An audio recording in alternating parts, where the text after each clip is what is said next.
حاصل کیا جا رہا ہے. جن لفظوں میں اللہ اپنے اس آخری رسول سے جسے علم کا شہر بنا کے اس رسول سے خطاب کر کے یہ فرما رہا ہے کہ کہہ دیجئے، صرف ان سے نہیں جو آپ کے سامنے ہے، کہہ دیجئے ان سے جو آخری انسان ہیں کہ کیا تم پڑھے لکھے عالم کو جاہل کے برابر سمجھتے ہو؟ اس کا مطلب یہ ہے کہ آدم سے ختمی مرتبہ تک مختلف زمانے، مختلف ادوار، مختلف دہائیاں،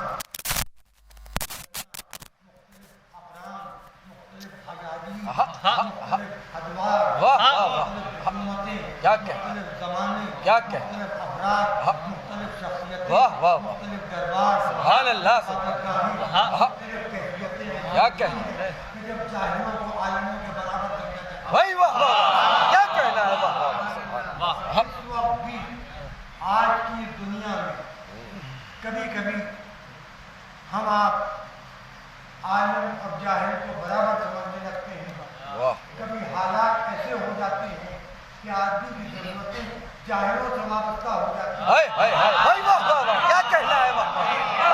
آدمی اپنی ضرورتوں کو پورا کرنے کے لیے عالموں کو چھوڑ کے جاہلوں کے دروازے پر چلا جاتا ہے، یا اللہ کے بھیجے ہوئے عالموں کو چھوڑ کے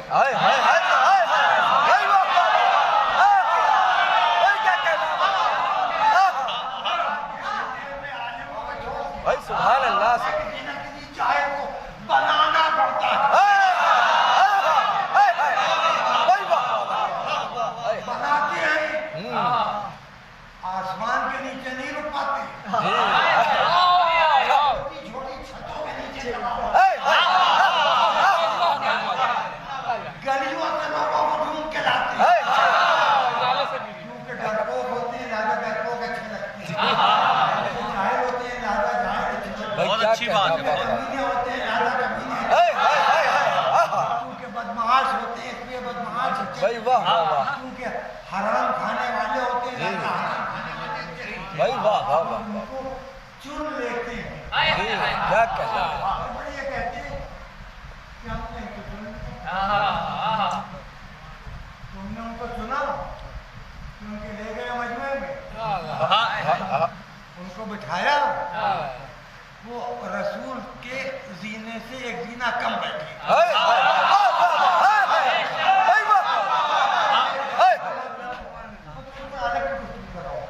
اب یہ کہ میں کہہ رہا ہوں فرض کیجئے کہ میں کہہ رہا ہوں سیاہ لوگوں اور یہ وزیر اعظم سے پوری سمجھے کہ میں ان کو کہہ رہا ہوں، جو زبردستی اپنوں کو دھکیل دینا ہے. میں تو رسول کے بعد کے مختلف ادوار کیا کہنا.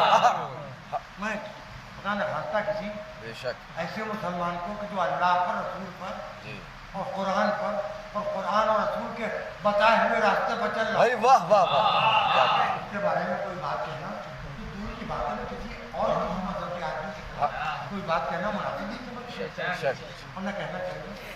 اب جمع کیا، بنا لیا، بیچارہ بنا ہوا ہے نا،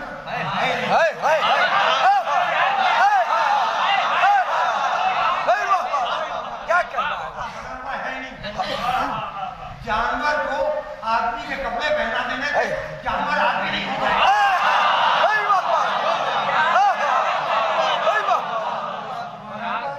کیا کہنا ہے. اب وہ آیا تو سہما ہوگا، ڈرا ہوگا، لیکن جہالت ہمیشہ آدمی کو ڈرپوک بناتی ہے.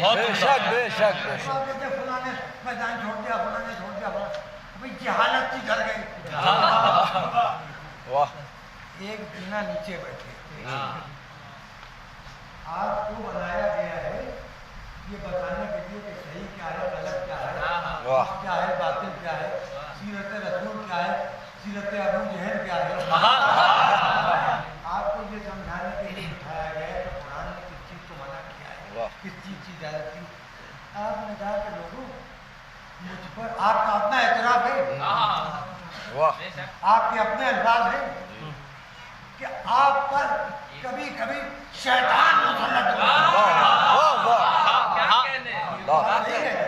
اگر شیطان مسلط نہ ہوتا تو آپ وہاں جاتے ہی نا. کیا یہ سب قصے ہو رہے تھے؟ آپ رسول کے جنازے میں ہوتے.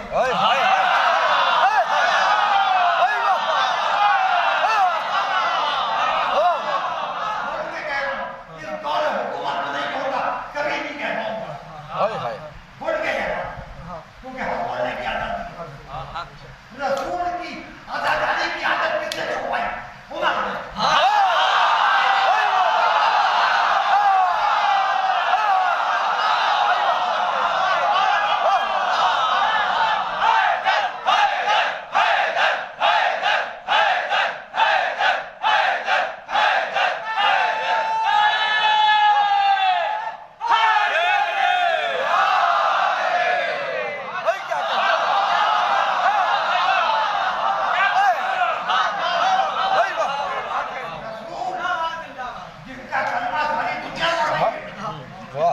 رسول کا کاٹنا منا دیا تھا کسی کے گھر میں. آفت آ گئی تھی. قرآن جلا دیا کسی. آفت آئی ہوئی ہے ساری دنیا میں ہمارا. اس رسول کی میت میں رونے کے لیے 11 لوگوں سے زیادہ نہیں تھی. عزاداری کی عادت ہونے ہی نہیں تھی. تو جب نانا کی عزاداری لگی تو نوازے کے سب کو حرام تو ہو گئے. بے شک. کیا نماز کی عادت اہل رسول سے ہے. کیا روزے کی عادت اہل رسول سے ہے. واہ واہ واہ واہ. عادت کی بات ہے. بے یہی شک. نام تو میں نے لیا. انہوں نے شروع کروا دی تھی مثلا تراویح. واہ واہ. اہل رسول سے ہے. انہوں نے شروع کروا دی تھی اطلاع. اب کہنے کے لیے ایک غلط کام شروع کیا عمر نے، ختم کیا مودی نے.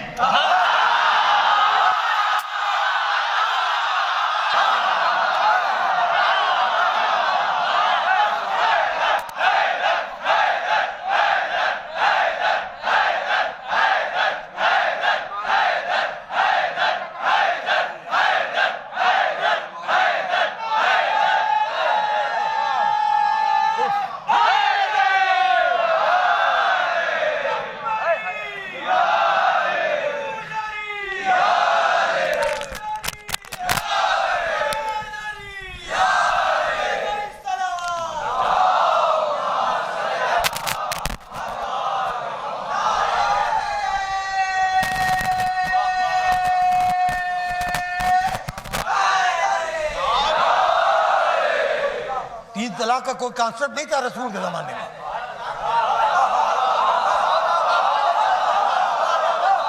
اور یہ جو کہانی شروع ہوئی کہ ذرا سا غصہ آیا، طلاق طلاق طلاق. معلوم نہیں کتنے طلاق یہ بے نکاحے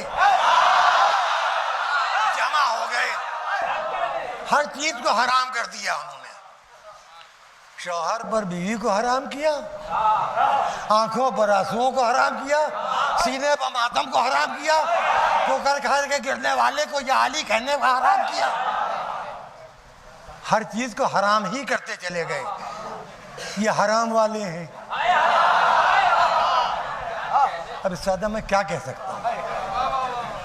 اسلام کا تماشا مسلمانوں نے بنا دیا. آج دنیا کی مختلف حکومتیں حوالہ دینے پر مجبور ہیں کہ بھئی اس کے اوپر تو پاکستان میں بھی پابندی ہے، اس کے اوپر تو انڈونیشیا میں بھی پابندی ہے. کئی اسلامی ملکوں کے حوالے دیے جا رہے ہیں. ارے سارے اسلامی ملکوں کو کوئی بات جائز ہو؟ اگر ناجائز ہے تو ہندوستان میں نہیں ہونا چاہیے. کیونکہ ہندوستان جو ہے سناتن دھرمیوں کا ہے نا. یہ تو مانا ہے. ہم سادات تو اپنے شجرے لے کے آئے ہیں. ہم تلواریں لے کے نہیں آئے تھے. ہم قلم لے کے آئے تھے روٹی روزی کی تلاش میں. کاغذ ہمیں ہندو ہونے دے دیا. وہ ہندوستان ہے. قلم کاغذ مل گیا، اپنا اشیاء عقیدہ لکھ لیا ہم نے. ورنہ رسول تو قلم کاغذ مانگتے رہے. کمینوں نے دیا نہیں. ایک صلوات پڑھتے ہیں بآواز بلند.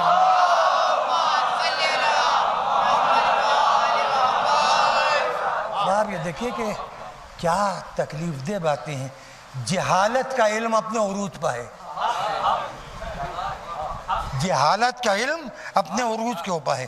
کسی سے پوچھیے کہ بھائی یہ محرم کیوں عزاداری حرام کیوں ہے، تو اس جاہل کے پاس سب سے بڑا علمی جواب یہ کہ ہمارے ابا منع کرتے ہیں، ہمارے نانا منع کرتے ہیں، ہمارے دادا منع کرتے ہیں. تعزیہ نہیں، یہ غلط ہے. کیوں غلط ہے؟ اس لیے کہ فتویٰ آیا ہے.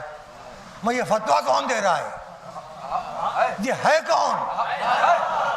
یہ فتویٰ جو دے رہا ہے یہ ہے کون؟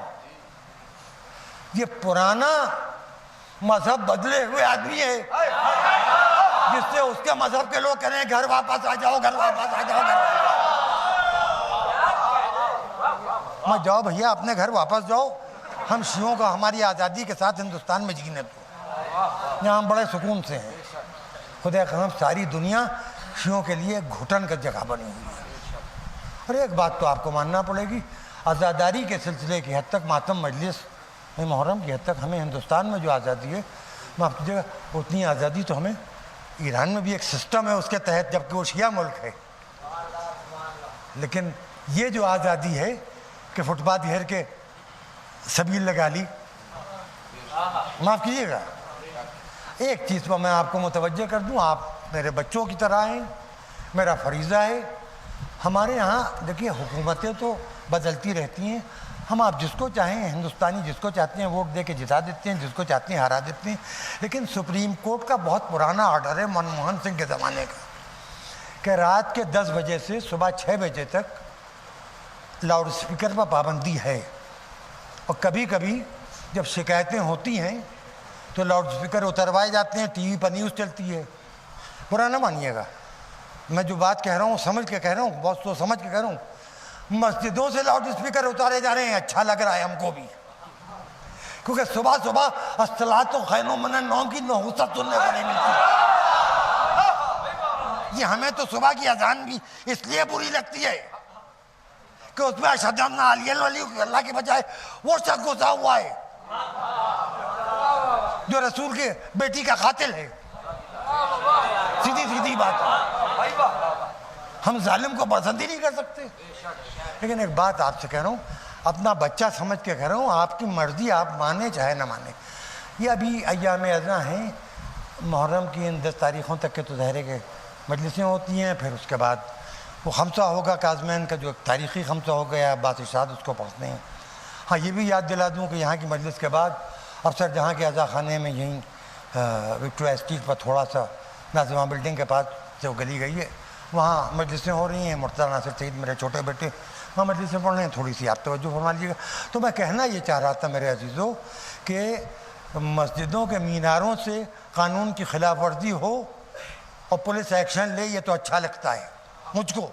میں اپنی ذاتی بات کر رہا ہوں، میں نہیں کر رہا ہوں سب کو بھی اچھا لگے، لیکن یہی کام عزا خانوں سے ہو یہ مجھے برا لگے گا.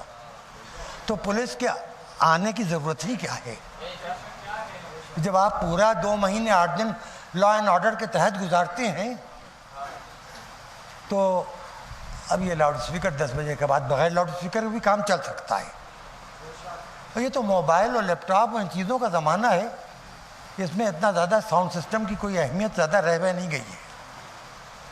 تو میں چاہ یہ رہا ہوں کہ کسی شیعہ کے خلاف یہ آواز ہندوستان میں جہاں جہاں تک جا رہی ہے وہاں تک کے لیے یہ گزارش ہے میری، کسی شیعہ کے خلاف جو قانون بنا ہے سپریم کورٹ سے جو آرڈر ہوا ہے اس کی خلاف ورزی کے سلسلے میں کوئی مقدمہ قائم نہ ہو. کیا آپ کو ضمانت کرانا پڑے یا مچلکہ جان چھڑانا پڑے، یا آپ خدا نخواستہ اپنے علاقے کے پولیس اسٹیشن میں بلیک لسٹڈ ہو جائیں. یہ تو مجھے اتنا ایک بوڑھے آدمی کی حیثیت سے آپ نوجوانوں سے گزارش ہے کہ اس کو دھیان میں رکھیے. خدا کے لیے آپ کی ذمہ داری ہے. دیکھیے ہم بوڑھے تو کھینچ کھانچ کے بڑی فقیری اور غریبی میں چلا گیا تھا شیعہ فرقہ اور ہندوستان، یہاں تک کے لے آئے عزاداری کو. اب یہ سجی سجائی عزاداری ہے، اسے آگے بڑھانا اپنے بڑھاپے تک اور آپ کے بچے جو ہیں ان کے انشاءاللہ جوان ہونے تک یہ آپ کی ذمہ داری ہے. اور آپ ہم سے زیادہ پڑھے لکھے ہیں، آپ کی سوسائٹی ہم سے زیادہ ترقی یافتہ ہے، کیونکہ ہمارے یہاں کئی قصے ہو گئے تھے، پہلے تو بٹوارا ہوا، بہت سے شیعہ بڑی بیوقوفی میں، خیر مجھے کچھ کہنے کا حق نہیں ہے، بہت سے شیعہ پاکستان چلے گئے، جو چلے گئے اللہ ان کو وہاں خیریت سے رکھے، محرم کی آزادی اللہ عطا کر دے انہیں، انشاءاللہ وہ آزاد رہیں اپنے محرم میں۔ اس کے بعد اور مسائل ہوئے، سن 52 میں جاگیرداری سسٹم ختم ہوا، ہم تو بہت بری حالت سے اٹھ کے یہاں تک کہ آئے ہیں، لیکن آپ کو ہم نے جو کچھ دیا ہے اپنی جوانی میں، ہمارا بڑھاپا ہے، آپ کی نوجوانی ہے، اب آپ اس سے بہتر اپنے بچوں کو دیجئے۔ اس میں آپ ایک چیز یاد رکھیے گا، قانون و قاعدے کے احترام کے ساتھ آپ اپنے دین پر پوری طرح عمل کرنے کے لیے آزاد ہیں۔ تو قانون، قاعدہ اور ملک کا جو دستور عمل ہے، بھئی ٹی وی چینلوں پر بحثیں ہوتی ہیں، وطن زیادہ اہمیت رکھتا ہے کہ شریعت۔ میں یہ کہہ رہا ہوں یہ کہنے ہیں، اندھے کے لیے دونوں آنکھوں کی ضرورت ہے۔ بھئی ہمیں اپنا ہندوستان بھی، اپنا کانسٹیٹیوشن بھی اتنا ہی عزیز ہے جتنا اپنا مذہب عزیز ہے، ہمارے کان بھی دو ہیں، آنکھیں بھی دو ہیں۔ ہاں یہ ضرور ہے کہ ہماری غلطی یہ ہے شیعوں کی کہ ہماری زبان ایک ہے، علی کے علاوہ کسی کو محمد ابن عبداللہ کا خلیفہ نہ مانا ہے، نہ مانتے ہیں، نہ مانیں گے۔ جو بھی علی کے سامنے آئے، جو بھی سیدہ کے سامنے آئے، کل بھی اس پر لعنت کی تھی، آج بھی لعنت کرتے ہیں، کل بھی لعنت کرتے ہیں۔ ایک صلوات پڑھیں بآواز والا۔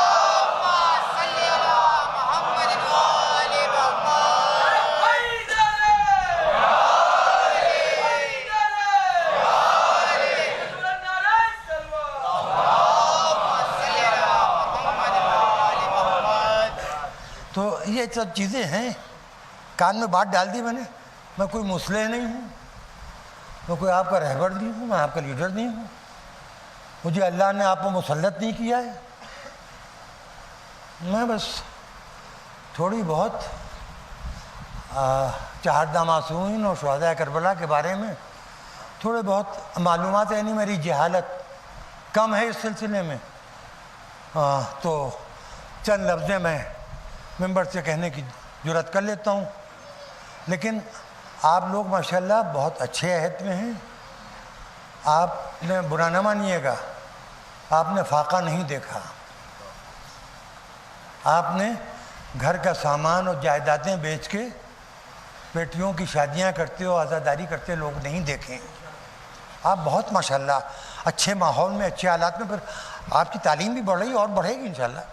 اب یوں تو دیکھیے ہندوستان کی آبادی اتنی زیادہ ہے کہ ہمیشہ ہندوستان میں ابھی کم سے کم 60 برس تک جاہلوں اور غریبوں کی تعداد زیادہ رہے گی، یہ تو اپنی جگہ پہ ہے۔ لیکن یہ سوچیں کتنے اسکول ہیں جن سے کتنوں کا پیٹ پل رہا ہے، میڈیکل سائنس کتنی آگے بڑھ گئی۔ آج آپ دنیا کے کسی ترقی یافتہ ملک میں چلے جائیے، امریکہ میں، کینیڈا میں، انگلینڈ میں، آسٹریلیا میں، آپ چلے جائیے، یورپ میں، کہیں چلے جائیے، آپ بڑے اسپتالوں میں اچھے ڈاکٹر آپ کو ہندوستانی ملیں گے، اور ساری دنیا آج بھی علاج کے لیے ہندوستان آ رہی ہے، اور شاید ہی دنیا کا کوئی ایسا ملک ہو جہاں کے اسٹوڈنٹ آپ کی ہندوستان کی یونیورسٹیوں میں اور میڈیکل کالجوں میں اور آپ کے پی جی آئی میں ایجوکیشن نہ لے رہے ہوں۔ تو ترقی تو ہم نے بہت کی ہے، لیکن تھوڑا سا یہ ہے کہ ایک مزاج ہمارے ہاں بچوں میں ہے، وہ ٹین ایجر لڑکوں میں، کہ 8-10 یکجا ہو جاتے ہیں تو پھر نہ ماں باپ کی سنیں گے، نہ چچا ماموں کی سنیں گے، نہ پڑوس کے بزرگ کی سنیں گے، نہ قانون کی سنیں گے، جو موڈ بن گیا وہ شروع ہو گئے۔ تو یہ تھوڑا سا اپنے موڈ کو، جو ان سے بڑے بچے ہیں وہ چھوٹے بچوں کو سمجھا لیں، یہ ایک الگ کی گزارش تھی۔ میں کوئی جلسے کرتا نہیں ہوں، آپ مجھے فرش اعضاء پر مل جاتے ہیں، یہی میرا کمیونیکیشن کا ذریعہ ہے، یہی میرا وسیلہ رزق ہے، یہی میرا وسیلہ تعارف ہے، یہی میرا وسیلہ شہرت ہے، یہی میرا وسیلہ مغفرت ہے۔ ایک صلوات پڑھیں۔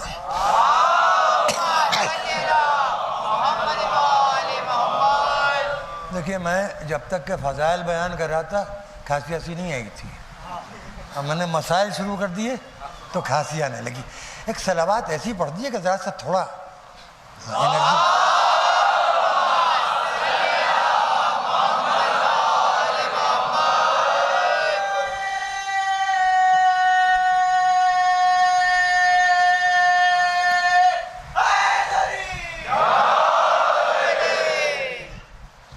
بس عزیزو،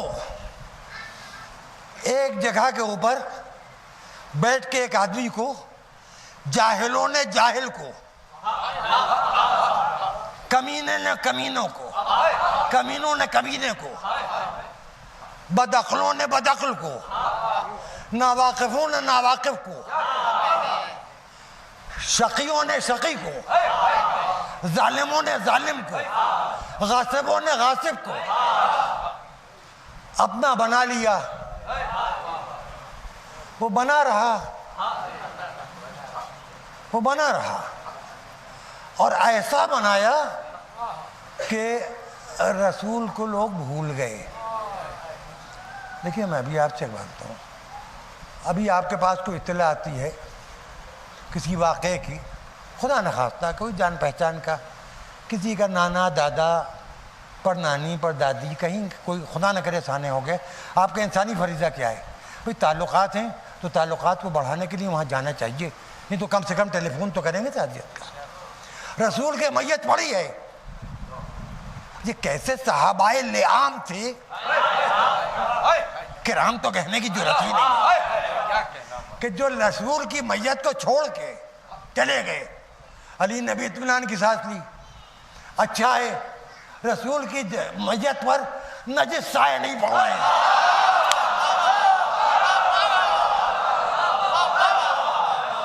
رسول کو غسل دیا علی نے، کفن پہنایا علی نے، قبر بنائی علی نے، دفن کی علی نے. علی نے کس سے سیکھا؟ اب سنیے، علی نے دیکھا ابو طالب کی خبر بنا رہے ہیں رسول، ابو طالب کو نہلا رہے ہیں رسول. یا غسل کی آیت بعد میں نازل ہوئی، چلیے اس پر بحث نہیں کروں گا میں، اس میں اختلاف ہے. ابو طالب کو کفن پہنا رہے ہیں رسول، تو جو کفن رسول نے ابو طالب کو پہنایا تھا ویسے ہی کفن علی نے رسول کو پہنایا. جس طرح ابو طالب کی خبر رسول نے بنائی تھی ویسے ہی خبر علی نے رسول کی بنائی. ارے میں کچھ کہہ گیا. رسول کی تجہیز و تکفین ابو طالب کی سیرت کے مطابق ہوئی آئے.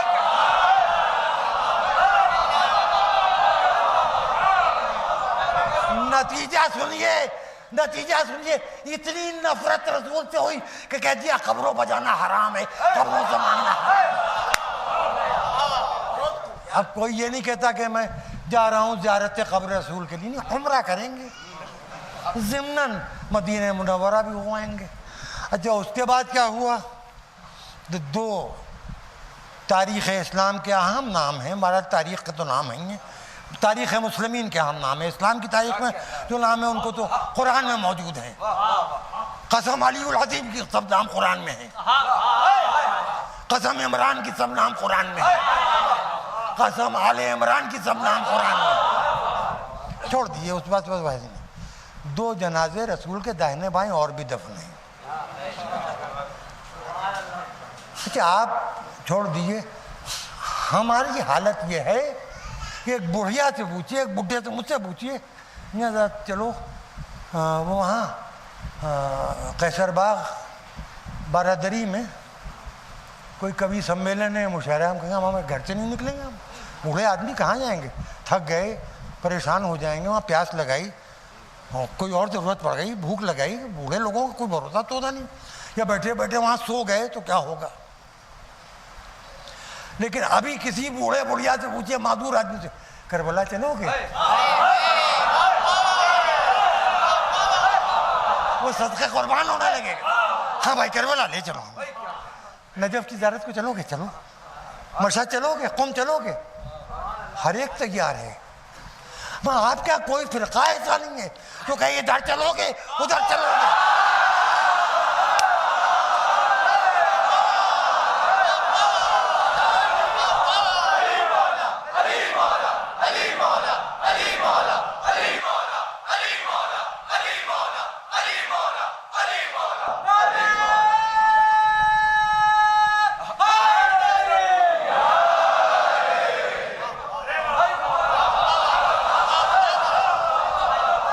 کہی جو میں نے ہے، اس بات کا جواب کسی کے پاس نہیں ہے.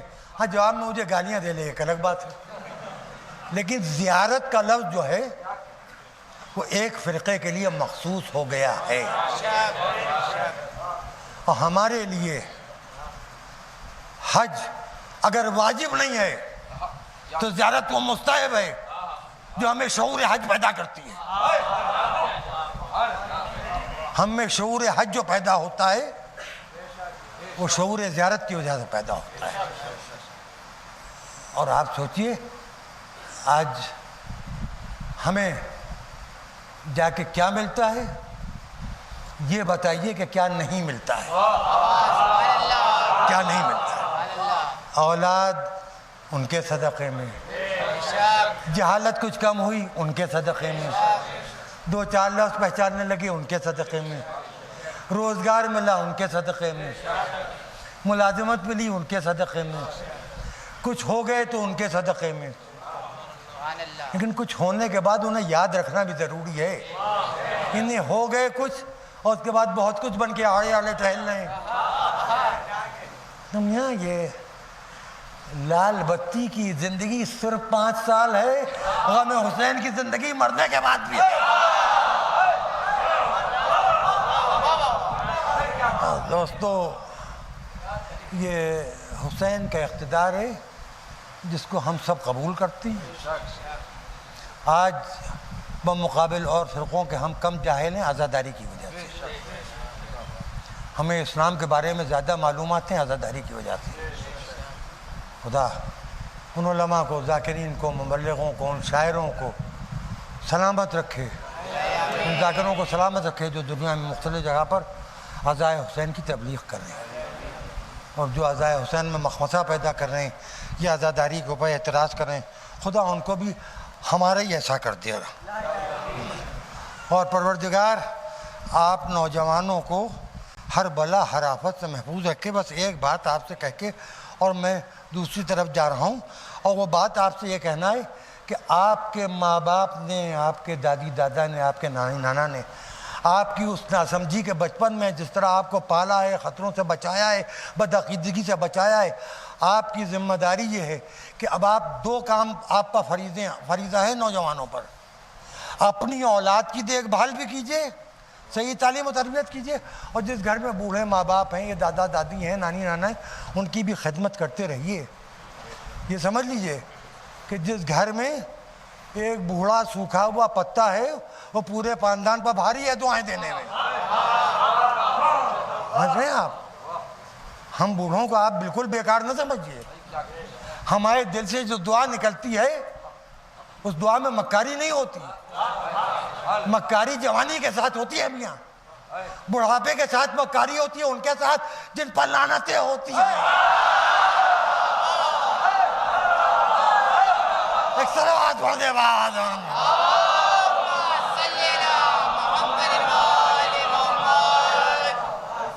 تو اب باپ ہے بوڑھا ہے، ماں ہے بوڑھی ہے، دادی ہے، نانی ہے، پھوپھی ہے، خالہ ہے، چچی، جتنے رشتے کے بوڑھے ہیں یہ سب کسی نہ کسی کام کے ہوں نہ ہوں ایک کام کے ہیں.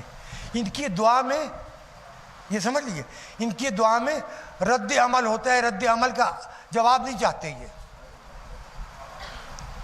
ماں باپ تو اولاد کے لیے دعا کریں گے. خدا محفوظ رکھے ایسوں سے کہ جن کے ماں باپ ان کے لیے بد دعا کر رہے ہوں. پر باپ کے بارے میں تو کہہ سکتا ہوں مجھے آج تک کوئی ماں ایسی نہیں ملی جو اپنی اولاد کو برا بھلا کہہ رہی ہو یا اولاد کو کھوج رہی ہو. سمجھ لیجیے آپ، یوں نہیں اللہ نے ماں کے قدموں کے نیچے جنت رکھ دی ہے. آپ سوچ لیجیے، آپ میری بات آپ کو ناگوار بھی گزر سکتی. پوری رات آپ شب بیداریوں میں سینہ کو بھی کیجیے، زارو قطار حسین کو روئیے. اگر آپ کی ماں آپ سے راضی نہیں ہے تو سب بیکار ہے. آپ نماز شب کے پابند ہو جائیے، 5 وقت نماز پڑھیے، 30 روزے رکھیے، بڑے دھوم سے عید بنائیے. اگر ماں راضی نہیں ہے سب بیکار ہے، کوئی چیز قبول نہیں ہے. دیکھیے یہ آپ کو میں بتا دوں، ماں جن گھروں میں ہے انہیں اتنی قدر نہیں ہے. جن گھروں سے ماں کی نعمت چلی گئی ہے ان اولادوں سے پوچھئے، باپ تو بزنس مین ہوتا ہے، وہ سوچتا ہے میں نے یہ بچے تھے میں نے ان کے لیے اتنا کیا اب میں بوڑھا ہو گیا اس سے زیادہ ان کو میرے ساتھ کرنا چاہیے. وہ تو سود بیاج سمیت خدمتیں وصول کرتا ہے. ماں خدمت کرو نہ کرو, کام آؤ نہ آؤ, بیمار ماں کھانس رہی ہے, آپ کو فرصت نہیں ہے کہ ڈاکٹر کے پاس لے جائیں یا اس کو دوا لا کے دیں, تو برا نہ مانیے گا, ایسی اولاد سے تو بے اولاد ہونا اچھا ہے. یہ سب میں آپ سے اس لیے کہہ دے رہا ہوں کہ آپ یہ سب جانتے ہیں, یہ آپ ان تک پہنچائیں جو ایسی باتوں پر عمل نہیں کرتے. میں یہ نہیں کہہ رہا ہوں کہ خدا نخواستہ اس مجلس میں کوئی ایسا بدقسمت بھی بیٹھا ہوگا یا کوئی بدقسمت مجلس ہی نہیں سنتا کہ جو اپنی ماں کو ناراض کرتا ہو, اپنے باپ کو ناراض کرتا ہو. کبھی کبھی دیکھیے بڑھاپا ہے, خواہ میں غصہ آ جاتا ہے, وہ تو والدین کا حق ہے. وہ بڑھاپے میں خود بخود ایک سنک پیدا ہو جاتی ہے. چاہے بوڑھے جتنا اپنے کو بدحواس ظاہر کریں, وہ باحواس ظاہر کریں, تھوڑی سی بدحواسی تو آ ہی جاتی ہے. اتنا ایکسکیوز تو بڑھاپے کو دینا ہی چاہیے. اب آئیے آپ کو میں ایک قصہ سناتا ہوں. قصہ آپ کو ایک بوڑھے اور ایک جوان کا سناتا ہوں.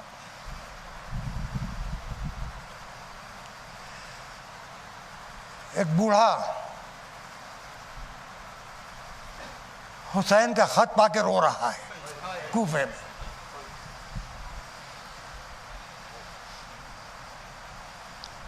زوجہ نے پوچھا کیا بات ہے؟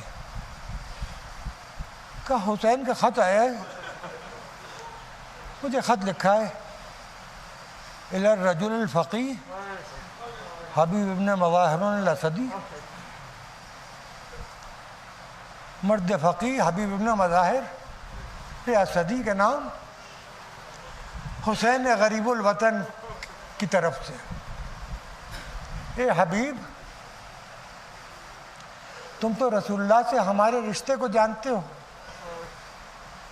حبیب ہم دشمنوں میں گر گئے, اگر ہو سکے تو ہماری مدد کو چلے آؤ. حبیب آنسو پوچھنے لگے. زوجہ نے پوچھا کیا بات ہے, کس کا خط ہے؟ تو زوجہ سے بھی اس وقت ماحول کوفے کا ایسا ہو گیا تھا, بات کو چھپانے کے لیے کہا کہ حسین کا خط آیا ہے, مجھے اپنی نصرت کے لیے بلایا ہے. کہا تو کیا کرے گی میرے باپ؟ کہا خاک پھاک لوں گی, خاکے کر لوں گی. پھر جوان بیٹا بھی تو ہے, آپ جائیے جا کے حسین پر اپنی جان قربان کیجئے, اپنی اور میری نجات کا سامان مہیا کیجئے, اولاد کی نجات کا سامان مہیا کیجئے. حبیب نے غلام سے کہا سواری تیار کرو. باہر نکلے تو دیکھا غلام گھوڑا رو رہا ہے, اس سے کہہ رہے ہیں کہ گریہ نہ کرو, اگر میرا آقا حسین سے منحرف ہو گیا تو میں تمہارے ساتھ تمہیں لے کے چلوں گا اور میں آقا حسین پر اپنی جان قربان کروں گا. حبیب نے گھوڑے پر بیٹھ کے غلام سے کہا جا تجھے آزاد کیا. کہا نہیں, اب جب جنت قریب ہے تو مجھے چھوڑیے نہیں, مجھے بھی لے چلیے. خدا حافظ کہہ کے چلے آئے. کربلا کا واقعہ 10ویں محرم کو ہو گیا. 12ویں محرم کو حبیب کے بیٹے کو کسی نے بتایا کہ کچھ کٹے ہوئے سر ہیں جو خاک و خون میں لتڑے ہوئے, اور تمہارے بوڑھے باپ کا سر بھی انہی سروں میں شامل نظر آ رہا ہے. حبیب کا بیٹا نکل کے آیا, باپ کے کٹے ہوئے سر کو دیکھا. بابا آپ آقا حسین پر قربان ہو گئے, بابا آپ مار ڈالے گئے, آپ کی جان چلی گئی, لیکن آپ کو قتل کر دیا تھا. یہ نوک سنا پہ آپ کا سر بلند کیا گیا ہے, خاک و خون میں غلطہ ہے آپ کا پورا سر, آپ کا چہرہ. ایک مرتبہ تلوار کھینچی, وہ جو ظالم ہاتھ میں وہ نیزہ لیے ہوئے تھا, جس نیزے پہ حبیب کا سر تھا, آگے بڑھ کے ظالم کا سر کاٹا, حبیب کا سر لیا اور وہیں زمین پر بیٹھ گیا. باپ کے سر کو دامن عباس سے صاف کیا, منہ پر منہ رکھ دیا. اے بابا اگر پوری بات بتاتے میں بھی ساتھ چلتا, پہلے میں مرتا بعد میں آپ کو مرنے دیتا. ایک مرتبہ چوتھے امام بآواز سے بلند ہونے لگے, واہ بتا واہ حسینہ. زینب نے پوچھا کیا بات ہے؟ کہا حبیب کے بیٹے کے ہاتھ کھلے ہوئے ہیں, وہ باپ کا سر ہاتھوں پر سنبھالے. اے بوبی اماں, میرے ہاتھوں میں ہتھکڑیاں, گلے میں تو, کمر میں لنگر, پیروں میں بھیڑیاں. میں اپنے بابا کا ماتم بھی نہیں کر سکتا, اپنے بابا کا سر بھی گودی میں نہیں سکتا. سيعلم الذين ظلموا أيام القيامة.